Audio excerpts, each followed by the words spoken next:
tell you one thing before I leave this place. If you go to any wedding in Uganda, if you go to any wedding, you will learn that the most important thing at a wedding is what? It is food, madam. She knows what I'm talking about. The most important thing at a wedding is food. If the food is nice, my brother, if the food is nice, the wedding is nice. If you want to prove it, ask anyone from a wedding. You find any random person, they're like, hey, Charles, how are you? We are okay.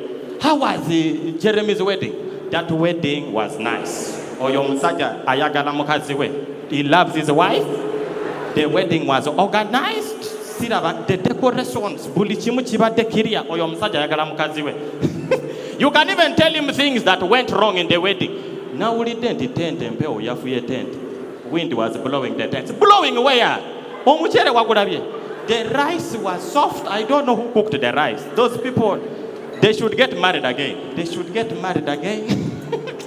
They have true love. If you ask somebody who is from a wedding, my brother, where he missed food, he was on the line and food got over. The same person. Ask him when he's from a wedding. You're like, Charles, how are you? We are here. How was good? What was wedding? What? Tombulira. Useless. You're like, what happened? Those people, they will divorce after 2 months. There's no love. You're like, what happened? Jayo, his shoes were not polished.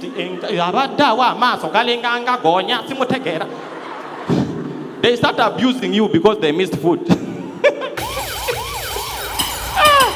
Listen, this is how important food is at a wedding, madam.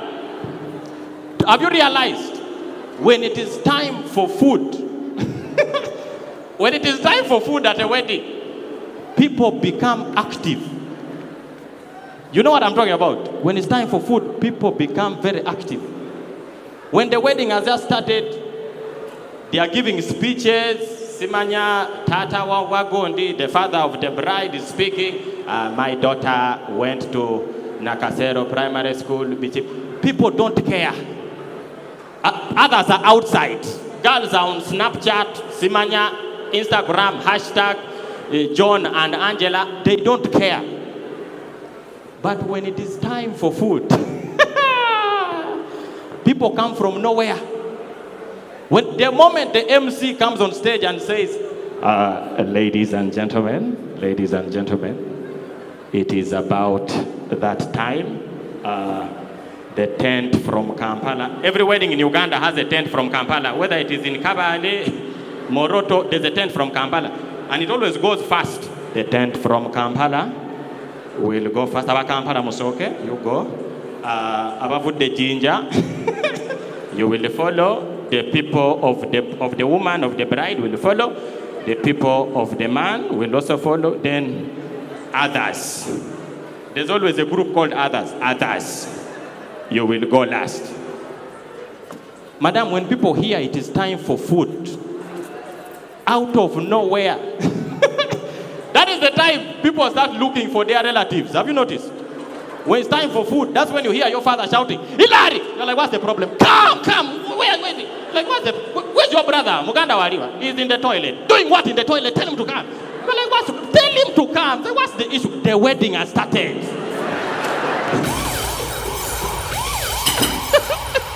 You've been there for 4 hours. The wedding has just started. And this is the thing I find interesting about Ugandan weddings. Let me tell you, I went to a wedding of Bazungu. I will never forget, ladies and gentlemen. These people, food remained. Let me say it again in case you have not heard it. I went to a wedding of Bazungu. Food I'm also surprised, my brother. Food remained. Then I learned it's because white people, Bazungu, when they go to the line of food, they don't eat everything. They just choose. When they reach the line and they ask her, They're like, yes, madam, do you want rice? No, not really. I wouldn't want rice. I'm watching my calories and my weight. Just give me a little bit of spinach and just broccoli and a little bit of cabbages. That should do, really. Thank you. Spinach, cabbage, and the broccoli. Who eats such nonsense in Uganda? Me, Hillary, in the line of food. Ugandans, I have an uncle. His name is Ogwad. He's from Kitgum. When it comes to the line of food, he doesn't want questions. Don't ask stupid questions. He reaches the line. You know how they arrange food. They start with useless food. They start with potatoes, cassava, useless food. Sorghum, millet, karo, useless. Then they confuse you with rice. They add there some yams. As you continue, they start confusing you, madam, with cabbage, nakati. As you continue, the real food that all of us know, the real food that you're going to eat at the wedding is where? At the end. That is where, my brother, you find fish, chicken, meat, beef, real food. God's meat is at the end. My uncle, when he reaches the line, he doesn't want questions. He wants to eat everything. From the very beginning, they ask him, Sebo, do you want rice? Do I look like I don't eat rice? Put. I know.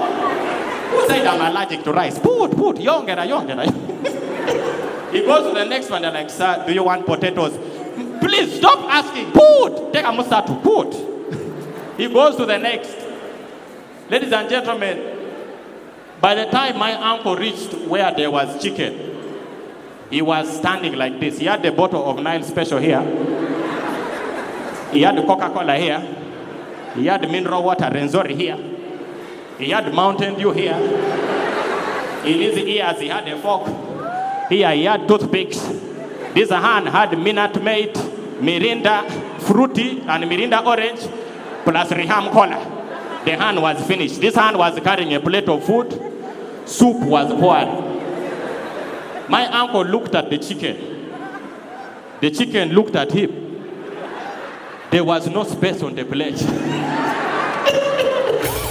The person serving asked my uncle, sir, what do we do? I swear, tears were coming from his eyes. This is not a lie. Tears were rolling. The man could see the chicken, but there was no space. The woman asked, Sebo to collect here, what do we do? My uncle said, put in the mouth, put in the mouth. Thank you so much. My name is Dr. Hillary. You guys have been great. Have a good night.